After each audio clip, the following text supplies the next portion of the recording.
Hey guys, I'm back with another video.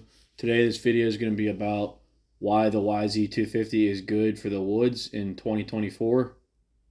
I had a viewer basically ask me a couple weeks ago why the bike is good for the woods, what makes it strong, what's its strengths, what's its weaknesses, why did I pick the bike basically, and what are some mods needed to make it awesome in the woods. We're going to go ahead and touch on all those points, and we're going to start with a little bit of my background. I've been riding since I was 14 years old. I had various two-stroke motocross bikes that were converted to woods bikes. Two of them were CR250s. One was a 93. The other one was an '02. I love both those bikes, but I love the 93 a lot better because of the motor. It was a lot stronger, and it was a proven motor. But they were old and outdated. Some of the chassis and the frame and the suspension components were kind of old technology. I moved up to a KX450F, which was like a '07, four-stroke, obviously. Um, Too much of a race bike for the woods. A lot of horsepower, a lot of torque. It was almost overkill because I was looking for something that was more fun, and you don't really need all that power, especially if you're going to ride woods. Now, if you're doing motocross, yeah, stick with motocross with that bike. Stick with supercross, whatever. It's not really meant to be a woods bike whatsoever. You can make it into a woods bike if you dump tons of money into it with anything. That's understandable. But the bike ended up dropping a valve. I ended up just parting the bike out because I didn't have the funds to rebuild the whole motor, because four strokes are pretty expensive to rebuild everything from the ground up, because that motor basically grenaded on me. So moving past that, I moved to a WR250X, fuel injected, more modern frame, suspension, more like a dual sport bike slash supermoto. You can ride it on the street. It was legal. It was plated. I kind of got away from that, even though I liked the bike a lot because it was very ergonomic. It was kind of mellow on the power. It could have had more power. It didn't have too much horsepower at all. But for like the getting around town stuff, it was pretty fun. But it just got kind of dangerous with people not paying attention, not seeing you, even when you're driving real slow, and just being cautious and courteous. Just kind of a risky thing for me. I just kind of wanted to take a break for a little while. So I took a break for 9 to 10 years. I got back into it finally in 2022, and that's when I was searching on Marketplace because I had some cash freed up. And I wanted to get back into woods riding because we have some property up north. So I figured, why not try a YZ250? I never had a YZ250 before. I've heard a lot of good things about them over the years. Um, I pulled the trigger on one on Marketplace back in 22, and I got it for a good deal. It wasn't overpriced. It had a couple little issues, mostly maintenance type stuff, and we quickly addressed those issues. Bike ran really good, even with the issues, and we got the bike up to snuff for my liking. And then after that, it kind of just took off into like a enduro type setup theme that I wanted the bike to be. I started replacing a lot of fasteners, hardware, components needed to make the bike more woods ready and more rider friendly for the woods. So, what you basically need for a woods bike is you need a bike that has a more linear power band. Now, a motocross bike does not have a linear power band. It's real snappy. The throttle's very touchy. You got to be precise with your throttle and your clutch control, especially in the woods. It'll make you a better rider, I think, because you'll have obstacles and different types of trails and terrain to go up and down. So, one of the biggest things was figuring out how to make it more linear. And the easiest and cheapest way I found was adding a 9-ounce flywheel weight from GYTR or a 13-ounce flywheel weight from Mac Daddy Racing, which I have on there currently.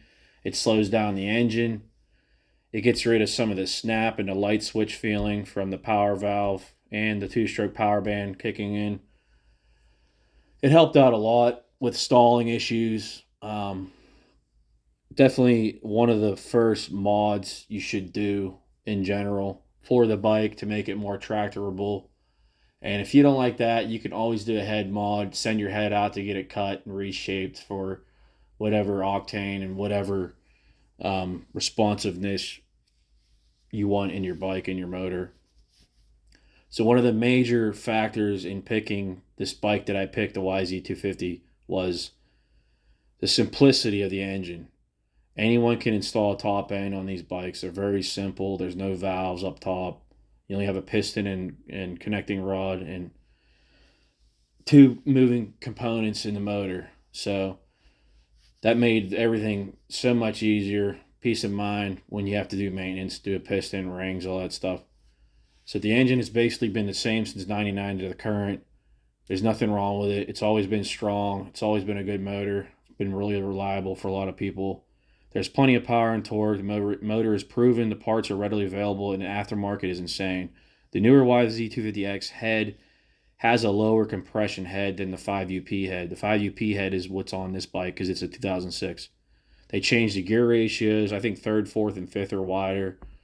The pipe is tucked in closer, designed so it doesn't hit rocks and trees. The power valve and spring is updated on the newer YZ250Xs. So the other big thing is the price factor. It's a huge difference between KTM, Beta, Gas, and Huskies. You could pick up a used YZ250 for around $2,500 to $3,500. You use like KTM, Beta, and Gas are like going to be anywhere from $7,000, $8,000, $9,000. Along with the pricing, like I said, the four-stroke maintenance cost is insane. If you got to do the top end, you're in like $1,000 some. If you got to do valves, that's like another couple $100. My cylinder and piston kit on my bike was around 500, and the piston came matched to the bore, so it's pretty much good to go. You don't have to do any guesswork or measurements. You still have to check the ring end gap when you got everything situated. So that's one of those are basically two or three of the main contributing factors of why I went with this bike. The bike is also pretty lightweight, flickable, ergonomic in the woods. Something you definitely want. You don't want a big, heavy four-stroke bike in the woods. You don't want something with a ton of engine braking either. I've been used to this motor. It's really snappy, even though I've done a lot of mods to it to tame it down. It still has a power when you need it, but it's not going to light up the rear wheel when you're going to have rocks and roots. So on my YZ, I've added Pro Taper, Henry Reed, 7/8 bars, anodized blue. I'm 6 foot tall. Chassis is good for me. It's aluminum. The frame was switched up in 2005 from the steel to aluminum. In 2006, they added the more desirable KYB Triple S suspension, which is awesome out the box. It's set up for like 150, 180-pound riders with the clicker adjustments. If you got a guy that's heavier like me, like 200 pounds with gear and all that stuff, you're gonna have to get it sent off and revalved. I would highly suggest that. I have the factory connection set up in the front and merge performance rear shock from a 450F. First, you have to figure out your budget. Do you want to buy a bike for $25 to $3,000 and stick another $1,500 to $2,000 into it? If you do, it's going to be an awesome bike. It's going to be awesome in the woods. Still going to be a lot cheaper in a KTM and gas. You're still going to have a lot of aftermarket support everywhere because they still make this bike currently.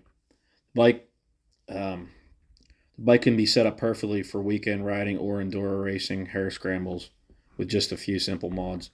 We're going to start with the protection parts first. The hand guards are a must. I'd say flags at a bare minimum. You want to protect your knuckles and fingers from being broken. I run a full wrap Cycra Pro brand Ultra guards. They're like the top notch, cream of the crop guard. They are kind of expensive. They are going to last a long time. They are going to hold up to a lot of abuse, so that's why I'm running them. You can also run a pipe guard, not necessarily needed. I mean, there's guys that like just send their pipes out to get blown back out when they get dented in. Or you just buy a new pipe if you got $250 laying around. I run the P3 carbon fiber pipe guard just for some added protection for the small rocks and dings. It's not going to save you from any heavy damage or trees and roots that are pretty big. All right, so also protection parts, skid plate. I run the Aturbi skid plate. It's got good protection on its both left and right side, a water pump, and stator side covers. It's not a full guard. It doesn't go and do protection on your linkage. It just stops right near the linkage. It's still nice. It's a nice flexible plastic It's like a 1/4 inch thick. It does a job for me. I have some dings in it and gouges, but nothing crazy. Like I said, I'm not doing hard enduro. If you're going to do hard enduro, you might want to get something a little heavier duty, like the SXX skid plate. They're a little bit thicker and they have the linkage protection. Or you can just go with a 1/4 inch piece of steel. Other body parts that I have are the Acer Acerbis fork shoe guards. They protect the bottom and lugs where your clickers are. You can easily damage those on rocks, so that's a good thing to have. They're only like $25. Also, another huge thing to have for protection parts is your Duval radiator guards. I run the Duval radiator guards because they're a little bit cheaper than the bulletproof designs. They are sturdy enough for me and the type of riding I do. I'm not doing any extreme enduro, any rocky crap, climbing up mountains, all that crazy shit. These work well for what I'm doing in the woods. They're better than nothing. They're better than just the little plastic louvers that the factory comes with. If you get into the harder racing and the more technical stuff, you might want to switch to like something like Bulletproof Designs. They have a thicker, more advanced and I guess developed radiator guard, and they are a lot more money than the Duval radiator guards. Just so you know. Next up are the wheels and tires. I run tubes. Been running tubes for years, ever since I had a dirt bike. It always had some sort of heavy duty tube in it just to last longer, just because it's simple and the price. The price of the tubes are way cheaper than the mooses. They're cheaper than the tubeless setup. I'm pretty good at changing tires now, so I have no issue taking a wheel and tire apart, putting a tube in, and being on my way. Also, I switched out the 19-inch rear wheel to an 18 from Warp 9. You can buy a used WR250F or a WR450 18-inch wheel and get away with that setup. I did that before. I still have extras laying around. I got the Warp 9 with the blue hub. It's really nice, new bearings. It's all trued up, and it's a good wheel, from my opinion. The 18-incher gives you a couple advantages. One is the availability of tires. You can run a 120, a 130, a 140 size tire. You could run a wider sidewall to give you more comfort for rocks and roots, less chances of pinch flats. There's a whole list of reasons to go to an 18-inch. The YZ250X already comes with the 18-inch wheel because it's more of their cross-country enduro bike, and I run it specifically for those reasons, more availability with tires and options, and it's cheaper for the tires. The tires are like $20 cheaper. I run the M5B Evo currently from IRC in the rear, 130/80/18. In the front, I'm running an IRC VE35, and I'm pretty sure it's a 80/100/21. I run about 10 to 12 pounds. I just watch my pressure. I go out riding. I'm going to check everything, make sure it's up to snuff before I hit the trails, just so I don't have any pinch flats, even though I do run heavy duty tubes. So here's a few other things I'm going to get into. It's called comfort. You can run Pro Taper grips, which they come in a pillow top form and they come in an older style form. They're kind of hard, but the pillow tops are pretty nice. I've had those for about a year. I just switched them out for the ODI lock-on V2 grips. They're not as soft as the pillow tops, but I just like the fact that they don't spin around, they don't move, they lock in place like the title says. They don't move whatsoever. They do their job, and I'm probably never going to go back to the other Pro Taper grips. That's just my preference. I've never had a lock-on grip until recently, and like I said, I'm going to stick with it. Also, comfort is I added a hydro clutch from Magura, hydraulic Hymex system. It has a stainless steel braided line. They're made in Germany. They're on some European bikes, factory. They work really well in the YZ. Actuation is very smooth. The lever pull is like 5 to 10% softer, and it's self-adjusting, which is huge. You don't have to worry about spinning the wheel to readjust your clutch or any of that stuff when you're out in the ride, in the trails, in the woods. So, moving on from the hydraulic clutch, I got the gripper seat cover from JFG Racing. Like I said, it's more of a comfort thing. I'm thinking about getting a Guts Racing seat just because those are premium, top-notch seat covers. A lot of good reviews about them. But the JFG one is doing me good right now. I don't have any issues with it. It has some ribs in the back, nice and grippy texture. They were like $35. The old one was kind of torn up, so that's why I put that on there. So we're gonna move to air filter maintenance and jetting. Usually I run a twin air filter or a cheaper Maxima pre-oiled filter. Both are great filters. Twin air is probably the best, but currently I switched to a funnel web filter. Um, I wanted to try it out, see what all the hype was about. It's got a different, unique design. It's got more surface area. It's supposed to go longer between changes and cleanings. So we're going to give that a shot this season coming up.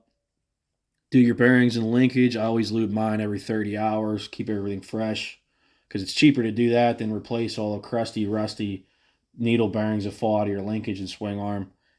Jetting, I use a Suzuki needle third clip 40 power jet, 180 main jet, 50 pilot jet, and I also run a V-Force 3 reed valve with that for extra crisp throttle response.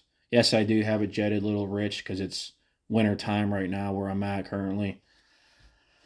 We also have the Barnett clutch basket installed with the OEM kit. I swapped out the old kit for this new OEM Yamaha kit. I had cheaper clutch kits and they don't last that long. Obviously, like a $40 clutch kit from Tusk is not going to last you as long as an OEM kit. You could probably get close to 80 to 100 hours out of a good Yamaha OEM genuine clutch kit. So that's what I stuck with. New fibers and plates. I also have heavy duty springs. And with the hydraulic lever, it doesn't really matter. It still feels really nice. Way smoother and way softer than using the cable. Even with the Barnett basket, just having that in there made a huge difference with the pull, the feel. The notchiness is gone. You'll start feeling where, like when you start easing out the clutch, like your basket from the factory is made out of this crappy aluminum casting. It's good for maybe, I don't know, 60 hours or so. It starts getting grooved. You have to file down the grooves, try to smooth it out. You can only do that so many times, and then you have to just throw the factory basket away and get something like a Henson, Barnett. Wiseco sells a basket. There's like a handful of companies that sell a decent basket. I just went with the Barnett because it's got reinforced fingers as well on it. Came with the gear already installed in the center. And it's a buttery smooth, nice actuation altogether. Now we're going to move on to cooling. It's not super important for me, but I wanted to tinker around with a radiator fan, see how I can get one to work or not. And I currently do have a Tusk radiator fan bolted on with two brackets on my left side radiator instead of the right. I can't fit it on my right side because I do have the Cherubi's oversized gas tank, which kind of interferes with the fan once you have that installed on the right side. Not a huge deal. I just got it set up on the left side.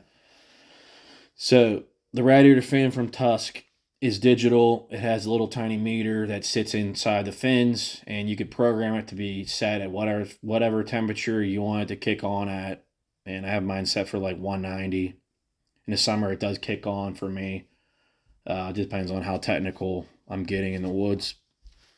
Next, we're going to move to gearing. Stock gearing is 1450.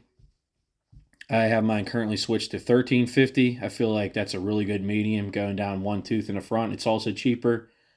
A counter shaft sprocket's like 10 or 15 bucks. I also have a 47, 48, 49, 51, 52, and 50. I think 52 is the tallest sprocket I got, actually, or the largest sprocket I got. So if I want to interchange, I can do it. I can switch it up. I also have a gold X-ring chain from RK. So going down one tooth in the front is like going up two or three in the rear. So it's more beneficial just to drop a tooth in the front and see how you like it and go from there. That's my advice for woods riding. You can run the 1450 and see how you like it. I mean, I run 1447 for some of the faster trails, like if I'm going away to a national forest or whatever, and it's more flowy and faster, I'll run a 1447 or a 1448, depending on where I'm at. So some of the miscellaneous stuff I have added that is not really necessary whatsoever is an inline cone filter for the fuel line, plastic refresh kit. It's kind of an older refresh kit. Um, FMF gnarly pipe and FMF turbine core. The reason why I'm saying that is because the stock pipe is still quite good. So is the silencer. If you're just looking for something bling and something a little bit heavier duty gauge steel, the gnarly pipe is supposed to be heavier duty. It's supposed to give you a little bit more grunt, but it signs off kind of early in the higher revs. That's the only downfall about the pipe. Silencer, I got the turbine core too, mainly because the bike came with a shorty and was just way too loud for me. It's kind of annoying and obnoxious. Came with a fatty as well. The fatty was kind of dinged up, so I wanted to get rid of that and get something nicer looking on there. Also, moving on to miscellaneous, the headlight and tail light assembly. That was something I just wanted to tinker with, just for shits and gigs if I get stuck out in the woods a little late, and just to have some visibility. If people are coming towards you on a trail, they could see you a lot better if you got some sort of light. Not necessary. It's just something to tinker with, something to learn with wiring and all that stuff too. I have an AG801 anti-gravity battery under the seat with a battery box I manufactured myself, wiring harness, all that stuff. Brake lines, I didn't touch on the brake lines. I kind of skipped that. I have a Galfer stainless steel WR450 brake line in the front. It's not 100% necessary, but if you want a better feel in your brake lever, I would suggest going to that. It won't break down as easy. It's a lot stronger. It's more durable. It's a little bit longer because I have the headlight on there as well. I like the Trail Tech Vapor. I have that currently on the bike. I use it for the mileage, trip meter, and the clock on there. And it also has a tachometer built on, which is pretty cool with the RPMs and all that. Foot pegs from Amazon. They're $50. They're nothing special. OEM style graphics, which I really like a lot, from a guy up north. He makes them locally. Bolts and hardware kit, something you should probably do if you get a used bike and it's all rounded off or stripped out. I use Spec Bolt. They have the 2-stroke fastener kit, which is really nice. It comes with a lot of the components you really need. Titanium rear sprocket bolts. I might add a hitless system in the future. There's a lot of good research from that company. They basically redesigned that system from scratch and made their own very smooth operating power valve assembly. All right, so here's some questions everybody's asking. I wonder what the future will be like for the YZ250 and the YZ250X. There's a new guy running the bike now currently, Cody Webb, professional level, hard enduro type guy. He's got a couple X's. He's got a couple 454 strokes. He's doing a lot of the mods that Yamaha should have done 5 or 10 years ago. They need to add an e-start. I mean, I'll kick the thing over on a hillside. I'm not a baby about it, but it would be convenient and nice to have that little magic button right there when you need it. Along with the kickstart, just for a backup.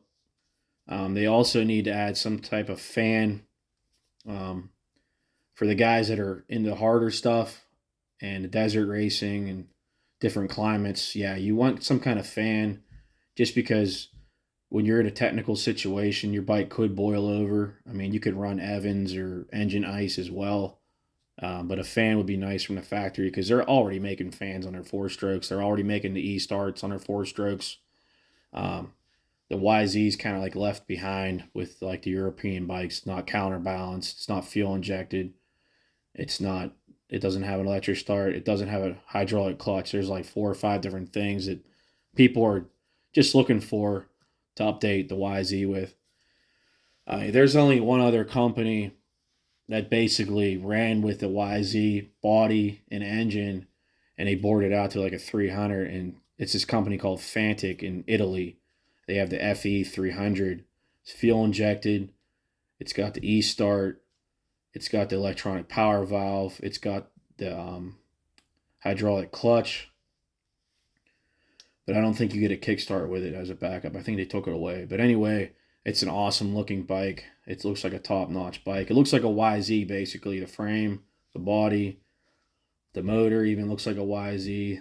The cases look like YZ. It's got KYB suspension. It's got a headlight, tail light, all that stuff.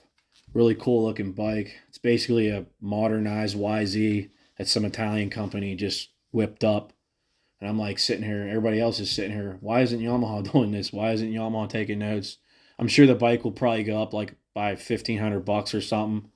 They're like $7,500 brand new from the dealer.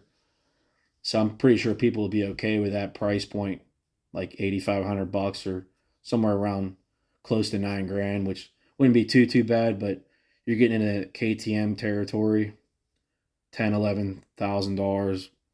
I think I'd rather stick with a carbureted version though. I don't think I would want to go with fuel injection just because I'm more familiar with carbs and they have a better low end hit in my opinion from what I've been researching. So that's basically my overview on the YZ, why I think it's good at woods competition riding and basically doing anything in the woods. I mean, it's easy to convert, it's simple, it's reliable, the motor's proven, the aftermarket support is readily available. If you need a bigger tank, you can always buy a bigger tank. There's 3 or 4 different companies that sell different tanks so you can add range. You could set yours up for whatever you want it to be set up for. It's not very expensive, especially when it comes to rebuilding. Like I said before, that was like one of the main deciding factors for me was the price point on doing rebuilds, pistons, stuff like that. So take what you want from this video. I know it's kind of a longer video. I apologize for the previous video. I basically made this one because the audio in the first video was kind of shitty. So I'm sending this one out now, and I apologize for the audio with the old video that I posted the other day. So if you learned anything, like, comment, subscribe, ask any questions. I'm here to respond whenever I can. Thanks for watching. Check out some of my previous videos, some of the mods I've done over the years, and let me know what you think. Thanks. Take it easy.